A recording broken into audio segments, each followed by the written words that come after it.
कक्षा 9 के सभी छात्र एवं छात्राएं ध्यान दें। आज आपको इस वीडियो में यांत्रिक ऊर्जा संरक्षण का सिद्धांत पढ़ाया जाएगा।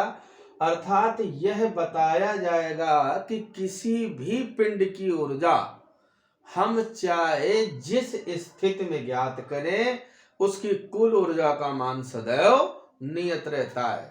अर्थात गतिज ऊर्जा और स्थितिज ऊर्जा का योग सदैव नियत रहता है। यही हमें यहाँ पर सिद्ध करना है, यानी यांत्रिक ऊर्जा संरक्षण के सिद्धांत में। या इसको हम कई नामों से कई तरह से जानते हैं। कभी कभी तो ऐसा बोलता है कि जब कोई पिंड मुक्त रूप से गिर रहा हो गुरुत्व के अंतर्गत, तो किसी भी स्थिति में उसकी कुल ऊर्जा का मान ज्ञात करें तो वह सदैव समान ही निकलता है। अर्थात उसकी कुल ऊर्जा का मान नियत रहता है। यही यांत्रिक ऊर्जा संरक्षण का सिद्धांत है। आज हम इसी के बारे में आप लोगों को बताएंगे कि यह कैसे प्रूव किया जा सकता है। इसके लिए हमने 3 स्थितियां भी मान ली हैं, ए, बी और सी। तीनों स्थितियों में हम कुल ऊर्जा का मान ज्ञात करेंगे और यह आपको दिखाएंगे कि प्रत्येक स्थिति में इसका मान नियत है, अर्थात इसके मान में कोई परिवर्तन नहीं है। यही हमको इस वीडियो में सीखना है। तो कृपया सभी छात्र एवं छात्राएं जिन्होंने अब तक इस चैनल को लाइक या सब्सक्राइब न किया हो, कृपया इसे लाइक भी करें, सब्सक्राइब भी करें और बेल आइकॉन भी दबाएं।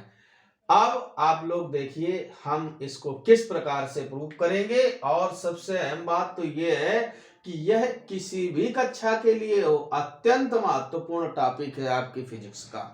अब देखिए इसमें हम सिद्ध कैसे करेंगे, यानी इस सिद्धांत को। तो इसमें क्या करते हैं, हम मान लेते हैं कि माना कोई स्मॉल m द्रव्यमान का पिंड पृथ्वी तल से h ऊंचाई पर अभी स्थित है। माना कोई स्मॉल m द्रव्यमान का पिंड पृथ्वी तल से h ऊंचाई पर स्थित है। तो अगर h ऊंचाई पर स्थित है तो ध्यान देना, हम यहाँ अलग अलग स्थितियों की गणना करेंगे। तो पहले हम ये लिख दें कि बिंदु A के लिए, कौन से बिंदु के लिए, पहले हम लेते हैं बिंदु A के लिए। तो अगर आप बिंदु A पर जाएंगे तो आप ध्यान दें कि वहां पर यह पिंड कौन सी अवस्था में है, या यह वस्तु किस अवस्था में है, विराम अवस्था में है। तो विराम अवस्था में है तो इसकी गतिज ऊर्जा क्या होगी, शून्य। परंतु स्थितिज ऊर्जा क्या होगी उसकी हम गणना कर लेंगे, क्योंकि ऊंचाई हमें पता है कि इसकी पृथ्वी तल से कितनी है, h। तो बिंदु A के लिए जब आप स्थितिज ऊर्जा निकालेंगे, क्या निकालेंगे, स्थितिज ऊर्जा, तो आप समझिए mgh, m द्रव्यमान, g गुरुत्वीय त्वरण और h इसकी हाइट बिंदु A के लिए। और गतिज ऊर्जा क्या होगी, इस पर जरा विचार करो। तो जब वहां पर पिंड स्थित ही है, यानी जब उस जगह पिंड अभी विराम अवस्था में है, तो उस पर जब कोई गति नहीं है तो गतिज ऊर्जा क्या हो जाएगी, शून्य।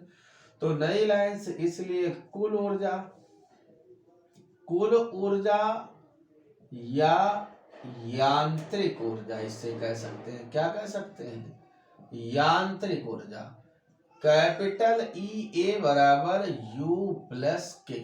अब जरा इस पर ध्यान दीजिए, U का मान है कितना स्थितिज ऊर्जा का, mgh प्लस के का मान 0। यानी हमें बिंदु A पर जो यांत्रिक ऊर्जा मिली, जो कुल ऊर्जा मिली, उसका मान क्या है, mgh। अब हमें हर एक स्थिति में, चाहे हम बिंदु B की बात करें, चाहे हम बिंदु C की बात करें, हर स्थिति में कुल ऊर्जा यानी यांत्रिक ऊर्जा का मान mgh ही निकलना चाहिए। और यदि ऐसा निकल आता है तो हमारे उद्देश्य की पूर्ति हो जाएगी। और हम यह कह सकते हैं कि बिंदु की किसी भी स्थिति पर ऊर्जा का मान कभी बदलता नहीं है, बस स्थितियां बदलती हैं।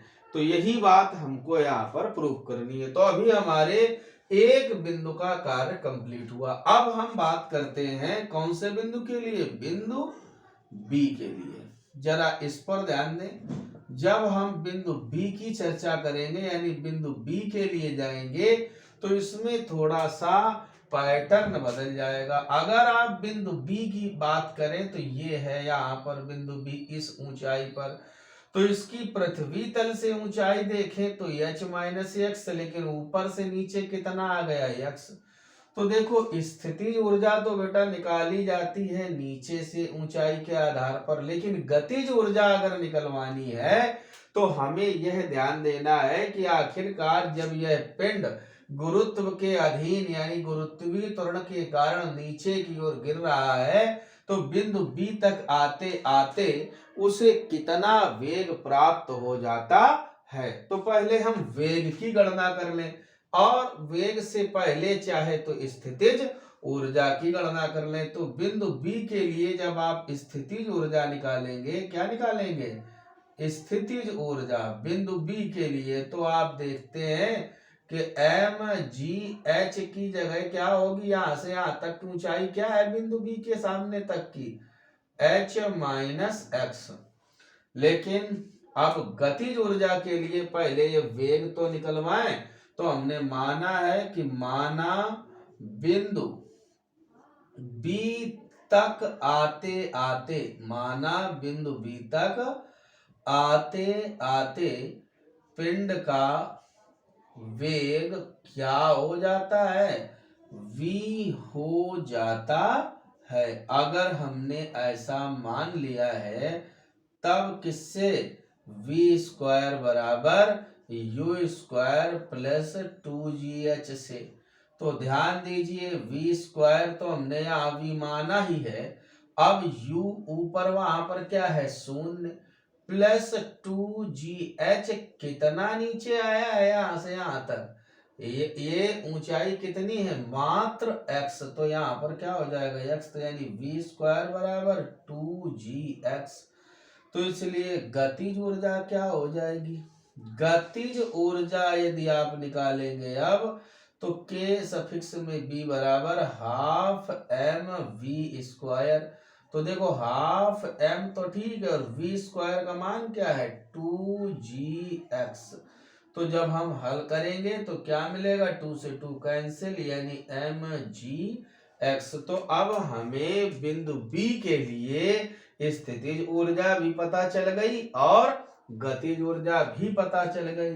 तो नई लाइन से तब कौन सी ऊर्जा, कुल ऊर्जा या यांत्रिक ऊर्जा क्या बराबर, EB बराबर UB प्लस KB।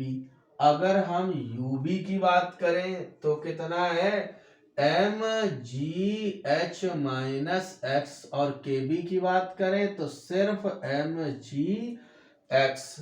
दोनों को जब आप सरल करेंगे तो mgh minus mgx plus mgx, ये तो दोनों क्या होंगे, कट जाएंगे और हमको मिला बिंदु बी की जो कुल ऊर्जा है यानी यांत्रिक ऊर्जा है उसका भी मान मिल गया mgh। देखिए काफी कुछ तो हमारा कार्य हो गया कि देखिए बिंदु A पर भी कुल ऊर्जा क्या निकली थी mgh, बिंदु B की भी कुल ऊर्जा क्या निकली mgh। ऐसे ही अगर हम बिंदु C की भी निकलवा लें और तीनों बिंदुओं पर यानी तीनों स्थितियों पर जब कुल ऊर्जा का मान ही नियत हो जाएगा तो आप समझिए कि वही बात तो है जहां पर हम ये कह सकते हैं कि पिंड की या वस्तु की कुल ऊर्जा का मान सदैव नियत रहता है। इसी टाइटल को हम बोलते हैं यांत्रिक ऊर्जा संरक्षण का सिद्धांत। तो अब अगला क्या होगा, कौन से बिंदु के लिए, बिंदु सी के लिए। तो अब आप चित्र में ध्यान दें, बिंदु सी के लिए कंडीशन क्या है, यहां तो अब ऊंचाई बची ही नहीं, तो बिंदु सी के लिए स्थितिज ऊर्जा तो क्या हो जाएगी शून्य। क्यों भाई, ये तो ऊंचाई के आधार पर है, तो mgh की जगह यहाँ पर क्या है शून्य, क्योंकि पिंड अब कहाँ आ गया, पृथ्वी तल पर, तो वहां पर ऊंचाई तो कुछ बची नहीं, तो स्थितिज ऊर्जा क्या हो गई शून्य। फिर ये देखिए यहाँ पर गतिज ऊर्जा क्या होगी। तो अब हम ये पता कर लें कि जब यह पिंड पूरी h ऊंचाई तक नीचे आता है तब इसका वेग क्या हो जाता है v डैश। तो हम ऐसा मान लेंगे कि माना पिंड का वेग बिंदु C तक, कहां तक, बिंदु C तक, यानी या पृथ्वी तल तक पहुंचते पहुंचते, पृथ्वी तल तक पहुंचते पहुंचते क्या हो जाता है, माना पिंड का वेग बिंदु C कह दे इसको, या पृथ्वी तल तक पहुंचते पहुंचते क्या हो जाता है, v डैश हो जाता है। तब ध्यान दें जब v डैश हो जाता है तब v स्क्वायर बराबर u स्क्वायर प्लस 2gh से, तो v को हमने क्या माना है v डैश, u तो अभी भी यहाँ पर क्या है शून्य, प्लस 2gh, और h एक तरह से देखें तो ये पूरी की पूरी h ही है, तो यानी v डैश स्क्वायर बराबर 2gh। तब आप क्या निकाल लें, गतिज ऊर्जा। कौन सी ऊर्जा, गतिज ऊर्जा kc बराबर half m v dash square, यानी हाफ m तो सही है, v डैश स्क्वायर का मान 2gh, तो 2 से 2 कैंसिल, तो mgh।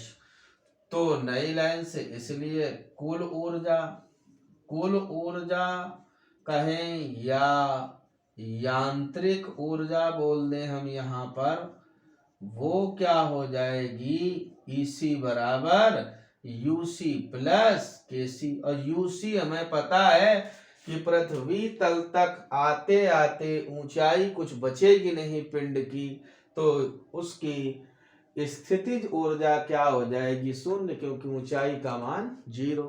और गतिज ऊर्जा हम जरूर निकलवा लेते हैं, तो 0 प्लस mgh, यानी कुल मिलाकर के mgh। अब आप ये ध्यान दें, इसको डाल दें समीकरण नंबर 3। अब आप ध्यान दें समीकरण नंबर 1 क्या था, जिसमें बिंदु A पर कुल ऊर्जा क्या निकली थी, EA बराबर mgh।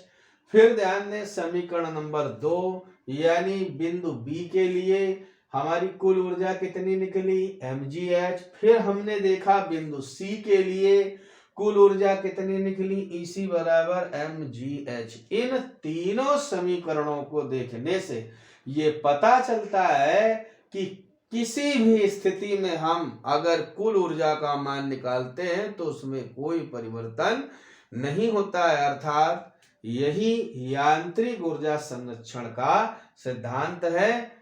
और इसे आप लोग अच्छी तरह से याद करें और अपना कार्य कंप्लीट करें। फिर आप अगले वीडियो में इसके आगे का पार्ट देखेंगे, यानी इस चैप्टर में जो शेष भाग है। तब तक आप लोग इस वीडियो को अच्छी तरह से देखें और अपना पाठ्यक्रम तैयार करें।